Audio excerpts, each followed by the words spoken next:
Sabes que ya llevo un rato mirándote. Sí, sabes que ya llevo un rato mirándote. Sí means yes. Sabes means you know, so it's the conjugation of the verb saber, to know, when you speak to someone else. For example, sabes que te quiero means you know that I love you. That que following sabes literally means that, but in English it's common to remove it from sentences and simply say, you know I love you. So the phrase goes, sabes que ya. Ya means already, and in English you would use the word already later on sentences than in Spanish. For example, when in Spanish you say, ya he ido allí, in English you say, I've already been there, or I've been there already. We'll see some other examples on these lyrics. The phrase llevo un rato means I've been for a while. And in English, you would break this phrase with a verb between been and for, but in Spanish, that goes at the end of the sentence. The verb here, what he has been doing for a while, is mirándote, looking at you. So altogether, sí, sabes que ya llevo un rato mirándote means yes, you know I've been looking at you for a while already. Let's play the next line. Tengo que bailar contigo hoy. Tengo que bailar contigo hoy. The word tengo literally means I've got. You will often see tengo followed by que, and in this context, que means to, as in I've got to go, tengo que irme. Then bailar means dance. So tengo que bailar means I've got to dance.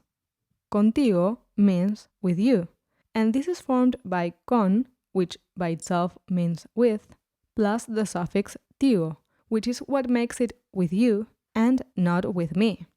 We will see how to make it with me a bit later. Finally, hoy means today. So, tengo que bailar contigo hoy means I've got to dance with you today. Vi que tu mirada ya estaba llamándome. Vi que tu mirada ya estaba llamándome. Vi means I saw, and in this case, que means that, like it did when used after sabes. On the first line, sabes que, you know that. So vi que means I saw that. Tu is the word we use to name someone else's possession, like tu nombre, your name, or tu bolso, your bag. So it means your. Mirada is the look on someone's eyes, and the word tu before it makes it your look, the look in your eyes. We've got ya again, meaning already, and estaba llamándome next. Estaba is the past tense of the verb estar, to be. Then llamándome from the verb llamar, to call, plus the suffix me, which means the action was being done to me. So ya estaba llamándome means was calling me already. Altogether, this verse, vi que tu mirada ya estaba llamándome, means I saw the look in your eyes was already calling me. Muéstrame el camino que yo voy. Muéstrame el camino que yo voy. Muéstrame means show me. It comes from the verb mostrar, to show, and it uses the suffix me, as in llamándome, calling me. Then el camino means the road or the way. And the verse goes, muéstrame el camino que yo voy. Yo voy means literally I go. So in lyrics sometimes, for melodic reasons, phrases can be formed a bit differently than in normal speech, just to fit the melody of the song. In Spanish, we would normally say something like, muéstrame el camino que debo tomar, show me the way that I should take, or something like that. So a fair translation of muéstrame el camino que yo voy would be, show me the way that I take. Tú eres el imán y yo soy el metal. Tú eres el imán y yo soy el metal. Tú means you, and we have it two times here. Tú eres. Eres, from the verb ser, to be, means are. And in English, we use are when talking about both you and they, or them. But in Spanish, we say tú eres and ellos son. For example, tú eres hermosa. You are beautiful. versus ellos son hermosos. They are beautiful. El means the, and imán means magnet. So el imán means the magnet. The word y means and what comes next is very similar to the previous part of the verse. So yo soy means I am, and el metal, the metal. So tú eres el imán y yo soy el metal means you are the magnet and I'm the metal. Of course, this is a metaphor meaning Luis and his girl are very attracted to each other. Me voy acercando y voy armando el plan. Me voy acercando y voy armando el plan. Me voy acercando means I am getting closer. You can also hear me voy when someone is leaving and they say something like adiós, me voy, goodbye, I'm leaving. But having a gerund verb like acercando after me voy, it means in this context I am. Y voy armando. Armando is the gerund of the verb armar, to build or make. And el plan means the plan. So, y voy armando el plan means and I'm making the plan. Altogether, me voy acercando y voy armando el plan means I am getting closer and making the plan. Solo con pensarlo se acelera el pulso. Solo con pensarlo se acelera el pulso. We've got a cause and effect clause here. The phrase solo con means literally only with. And the word pensarlo, from the verb pensar, to think, means thinking about it. So, solo con pensarlo literally means only with thinking about it, or simply thinking about it. This is the cause in the verse, and se acelera el pulso is the effect. Se acelera means it goes faster, and el pulso means the pulse, and it refers to his heartbeat. But it goes faster the pulse doesn't make much sense in English, right? We would probably say it makes my heart race. So altogether, solo con pensarlo se acelera el pulso means simply thinking about it makes my heart race. Ya me está gustando más de lo normal. Ya me estás gustando más de lo normal. We know ya usually means already, but it can also mean now. For example, you could say, ya me voy, I'm leaving now. So the verse starts with ya 2 times. The first meaning now, and the second meaning already. And it's followed by me estás gustando, which means I'm liking you. So we could translate this section into now I'm already liking you. The phrase más de means more than. For example, you could say, fui allí más de una vez. I've been there more than once.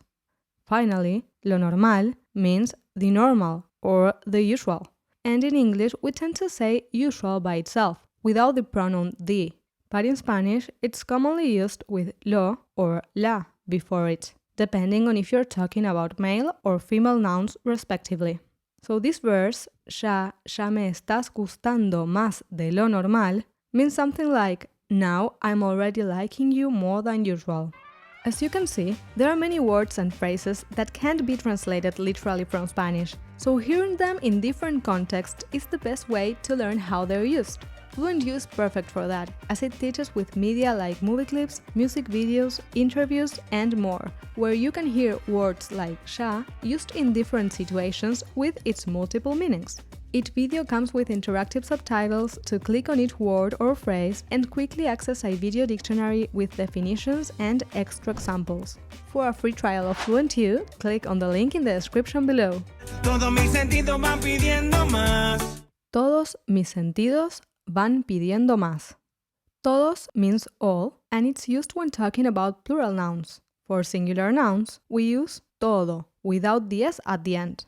For example, you'd say todos mis amigos, all my friends, and todo mi sándwich, all my sandwich.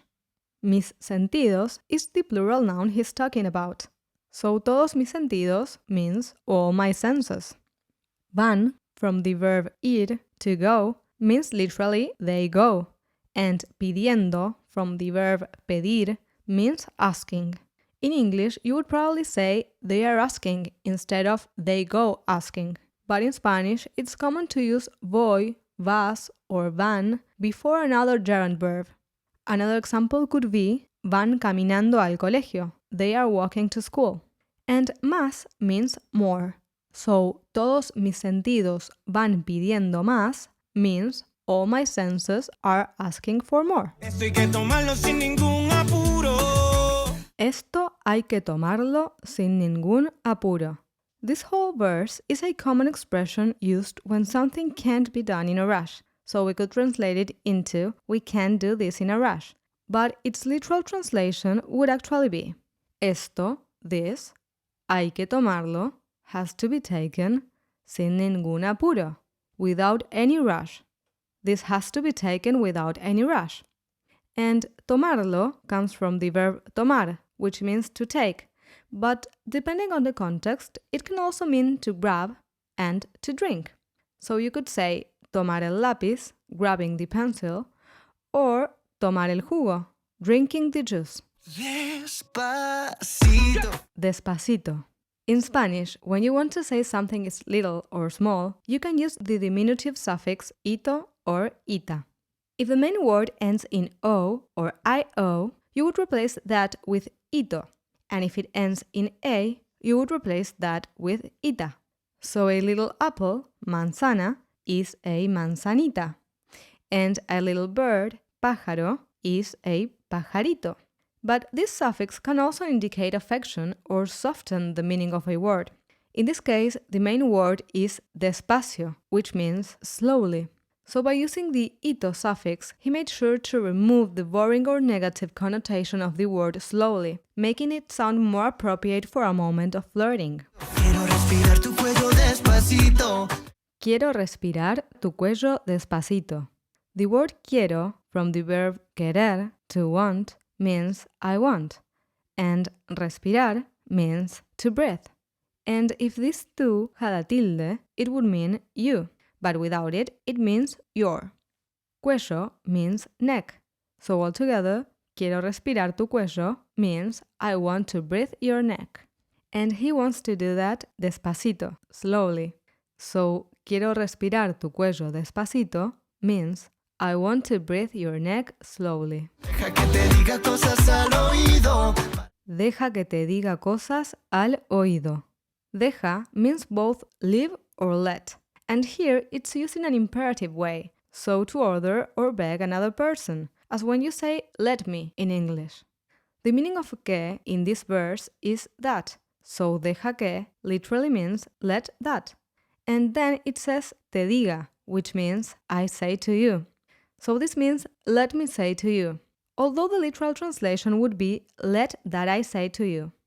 Cosas means things, and al, literally to thee, is used to indicate a direction, so you can use it when heading to a place. For example, voy al mercado, I'm going to the market. Finally, oído means ear.